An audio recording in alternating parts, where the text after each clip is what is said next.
Começa com o médico, o doutor Henrique está aqui conosco, justamente para falarmos sobre esses problemas do coração, sobre os transplantes e o que está acontecendo por aí, as dúvidas que as pessoas têm. Eu já lhe dei as boas-vindas, doutor, e vamos entender primeiro esse órgão vital tão importante. Por que a gente tem que cuidar dele com tanto carinho? O coração, como você falou, é um órgão vital.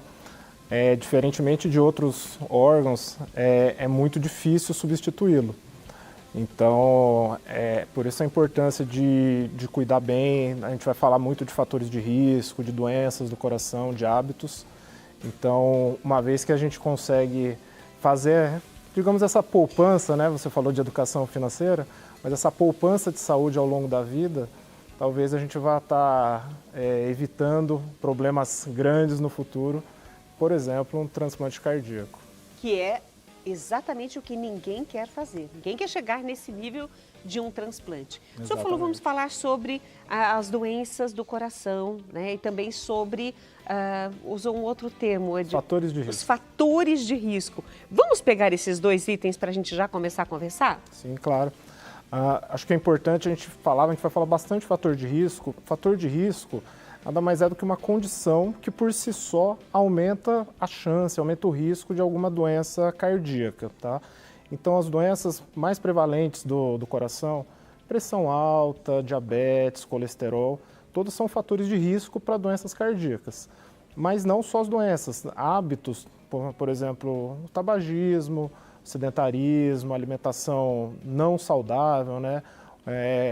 O consumo de ultraprocessados, o consumo de bebida alcoólica em excesso, sono inadequado, tudo isso aumenta o risco de problemas cardíacos no médio e no longo prazo. Então, quando a gente for falar de coração, a gente sempre fala de evitar ou reduzir ao máximo os fatores de risco, que podem ser doenças propriamente ditas ou hábitos inadequados que a gente tem ao longo da vida. E hábitos a gente pode mudar? Claro. As doenças já dependem da classe médica para nos ajudar, todas elas. Mas hábitos já são possíveis de mudar. O senhor falou sobre alimentos ultraprocessados, né? Porque eles contêm muito sódio, muito nitrito, essas coisas, substâncias que conservam o alimento, mas desconservam o coração e outros órgãos. Perfeito. Levam à obesidade, levam a hábitos, outros hábitos inadequados e acabam cooperando para o sedentarismo também. Então, quando a gente junta muitos fatores de risco, muitas doenças, muitos hábitos inadequados, a gente está diante de uma pessoa, hoje em dia até crianças, que tem um potencial muito grande de ter problemas cardíacos ao longo da vida. E quais são esses problemas que afetam o coração? Que doenças são essas? Então, todos esses fatores de risco, todas essas doenças, hipertensão, colesterol alto, diabetes, todas essas doenças, elas podem afetar o coração de diversas maneiras. A gente tem o infarto, né, a doença isquêmica do coração, que é o principal medo das pessoas. Junto com o AVC, elas são a principal causa de morte no mundo todo. Cerca de 1/3 das mortes em todo o mundo são causadas por doenças cardiovasculares, que a gente chama. Isso pouco muda conforme o país e a região. Então, é muito importante evitar esses fatores de risco, tentar se manter saudável para que se evite uma doença, um evento evitável no futuro. Então, cuidar dessa maquininha aqui, automaticamente a gente acaba cuidando do corpo todo. Com certeza. Agora, se nós pensarmos nestas doenças que o senhor colocou, os problemas do coração, ou seja, aí é a sua área específica, hoje a medicina, enfim, os medicamentos, existem muitos recursos, tratamentos para várias doenças do coração. Mas quando tudo isso não resolve mais e precisa de um transplante? Quando que os médicos vão dizer, olha, aqui vai precisar de um transplante? O transplante cardíaco, ele a gente pode dizer, o final da linha, o último recurso para uma pessoa que geralmente a doença mais comum da indicação do transplante cardíaco é a insuficiência cardíaca. Então, a insuficiência cardíaca é um contínuo de doenças, de fatores de riscos acumulados ao longo da vida que podem culminar com essa doença, que é a insuficiência cardíaca.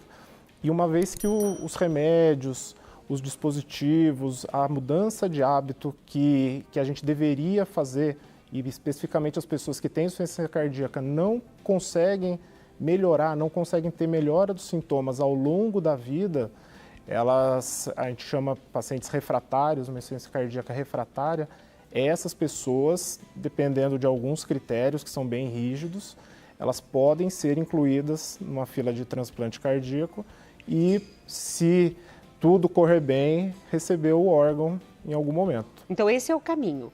Primeiro, o médico, claro, vai avaliar. O paciente não escolhe, eu quero fazer um transplante. Não escolhe. Não escolhe. O último recurso seria, depois de vários tratamentos, medicamentos, exames e etc., o último recurso seria o transplante. Perfeito. E é o próprio médico que, indicando a cirurgia, indica esse caminho também, e a pessoa vai buscando a documentação, fazendo os exames, tudo para chegar no transplante. Existe uma fila, né, doutor? Existe. O caminho é bem longo, a gente está simplificando bastante. Mas uma vez que a pessoa chega num ponto que ela não consegue mais ter uma qualidade de vida com as medicações, o médico dela, o cardiologista dela que a acompanha, pode indicá-la para um centro de transplante cardíaco. E essa decisão nunca é feita sozinha, nunca é só o médico e o paciente. É uma equipe multiprofissional que cuida desse paciente. Então, o nutricionista tem que ser avaliado por um dentista, tem que ser avaliado por um psicólogo, porque vários fatores influenciam na indicação ou na inserção do paciente em lista de transplante. Não é somente a doença. Então, temos fatores muito rígidos, muito criteriosos para poder colocar esse paciente em lista e eventualmente retirá-lo depois. Isso pode acontecer também. Eu estou olhando aqui.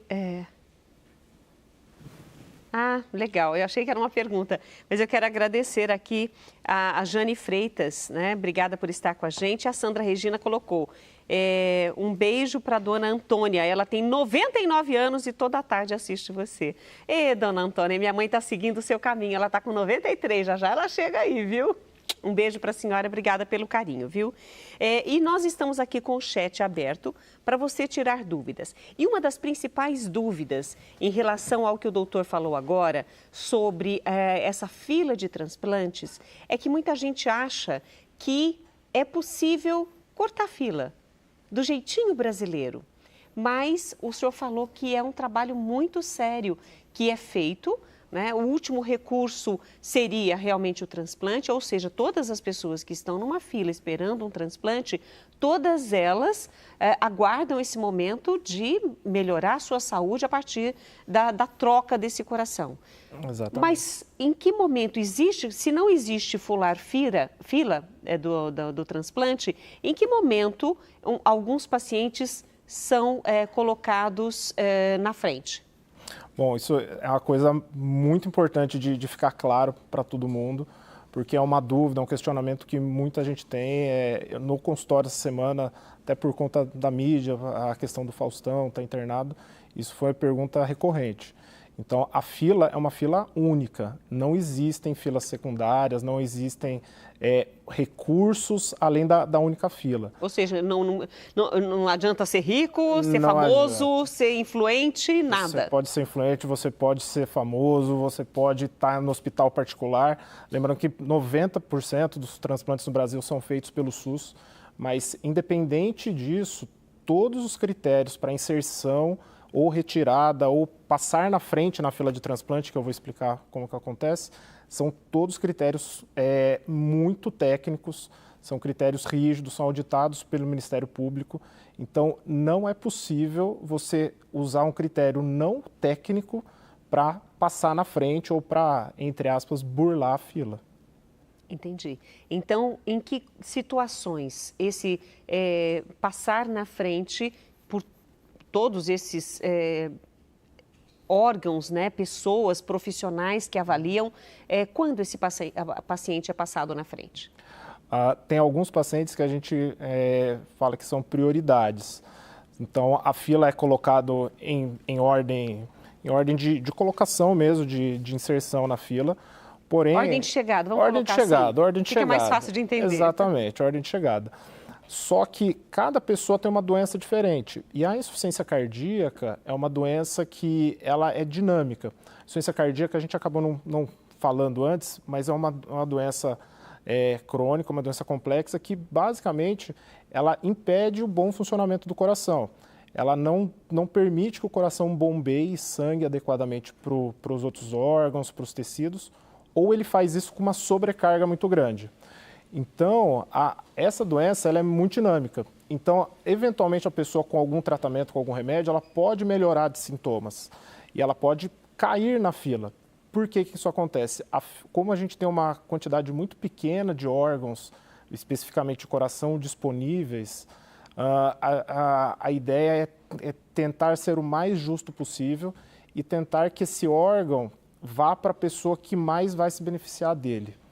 Então, pessoas que são inseridas na fila de transplante, de uma forma ambulatorial, elas estão bem, estão na consulta, mas elas estão razoavelmente controladas com remédio, elas estão na fila, elas estão com tudo preparado. Se o médico ligar do hospital e falar, chegou um órgão para você, ela vai no hospital e vai ser transplantada.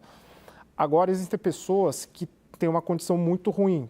Por exemplo, uma pessoa que é internada por um infarto muito grave e precisa ficar internada porque ela não consegue ficar sem remédios pela veia que mantém o bom funcionamento do coração, precisa ficar entubado, que é com respiração mecânica, que a gente viu muito no Covid. Tem uma doença que se acelerou muito rápido, então essas pessoas, pela maior probabilidade de morrerem no curto prazo, elas têm prioridade, ou seja, elas passam na frente, tá? Mas a fila não é diferente, elas estão na fila, elas são priorizadas por algum motivo específico, por exemplo, elas têm piora da doença dela. Ou um risco de morte mais acentuado do que as outras. Um risco iminente de morte. Iminente de morte. Muito comum pessoas ficarem internadas, às vezes, meses no hospital, e aí são grandes centros, né, transplantadores, dependentes de remédio pela veia. Eles não conseguem ter alta com remédio comprimido em casa. Por quê? A pessoa chegou em casa 1, 2 dias, ela não tolera ficar em casa. Muita falta de ar, cansaço, dificuldade de dormir, ela precisa voltar no hospital. Então, são pessoas priorizadas, são pessoas que teriam um benefício maior, teoricamente, né, com critérios, do que outras pessoas de receber o órgão, o transplante naquele momento. Ou seja, existem, e o senhor reforçou isso várias vezes, critérios para manter os pacientes nesta fila e por ordem. Nós vamos falar novamente ordem de chegada, porque Sim. fica mais fácil do pessoal compreender. Claro. Vai fazendo a sua ordem. Se alguém sai dessa fila, é a prioridade que leva esta pessoa a receber o coração antes de outra. Exatamente. E é uma decisão, eu imagino que deve ser uma decisão muito difícil, porque as prioridades, apesar delas se alternarem, né? Hoje um paciente está bem, de repente amanhã ele já não está e vice-versa, existe também o jovem, o mais idoso, a criança, porque tem que chegar um coração compatível com aquele tipo sanguíneo, aquele tipo biofísico, né? Peso. Então, esse coração chega, por exemplo, um adulto, mas é a criança que está ali precisando, não vai colocar um coração de adulto na criança, ou vice-versa. Então, também, além de todos esses critérios, existe a compatibilidade. Exatamente, são critérios extremamente rigorosos, como eu tinha comentado antes. Então, como que funciona para entender? Quando existe a disponibilidade de um órgão, por exemplo, tem um paciente que teve uma morte encefálica em algum hospital e é acionado a equipes de transplante de várias áreas, transplante renal, que é do rim, transplante cardíaco, de córnea, e essas equipes que já estão preparadas para isso, elas são acionadas para ir ao hospital, uma vez que a família autorizou a doação de sangue. E aí, neste meio tempo, são feitos contatos, a logística para saber o tempo de demora de levar um coração, por exemplo, de uma cidade para outra, porque tem um tempo máximo que a gente considera. Então, todo esse período, todo desenrolar de fatos, ele acontece com uma supervisão de uma equipe grande. Então, por exemplo, existe um coração disponível em São Paulo. A partir daí, a pessoa que é responsável por regular a fila, ela vai fazendo um checklist. Primeiro, segundo, terceiro, quarto da fila, até existir uma pessoa que tem uma compatibilidade que entenda-se que ela tem um ganho, um risco muito pequeno de ter rejeição do coração. Então, às vezes, uma pessoa que pesa 100 quilos não vai poder receber o coração de uma pessoa que faleceu com 60 quilos, por exemplo. Aí é passado para a próxima pessoa, mas ela não perde a posição dela da fila. Entendi. São só passados com critérios rígidos, passados às pessoas que... O objetivo, acho que tem que ficar claro que o objetivo é poder oferecer a melhor chance daquele órgão que é escasso ir para alguma pessoa que vai conseguir, entre aspas, aproveitá-lo, mas que vai conseguir fazer um bom uso dele e sem desperdício. E salvar vidas. E salvar a vida da pessoa. Inclusive, nós temos um vídeo que nós queremos compartilhar com você de uma pessoa que passou pelo transplante. Vamos ver. Olá, meu nome é Jorge. Tenho 59 anos e sou transplantado desde 2012. Quando eu era criança, com 8 anos de idade aproximado, eu comecei a sentir muita falta de ar. Procurando o médico e constatou-se que o problema é o coração. Foi feito um tratamento que agora em 2010 voltou novamente a falta de ar. Fiquei muito fraco, não conseguia respirar direito, não conseguia andar, não conseguia fazer esforço nenhum. E numa consulta da Unicamp, eles já me internaram lá no Unicamp e começaram a fazer o tratamento e constatou que o problema é o coração e que tinha que fazer o transplante. A equipe médica me colocou na fila de prioridade, a fila de espera, mas com prioridade porque eu estava ficando muito ruim, a cada dia estava ficando muito debilitado.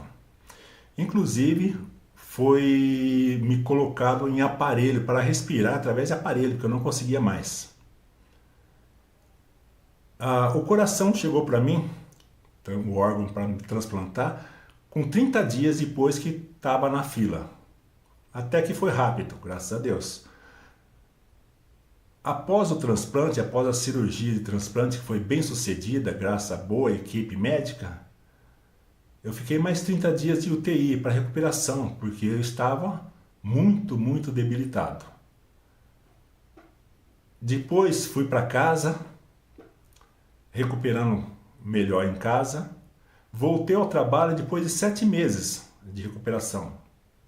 Tive a vida normal.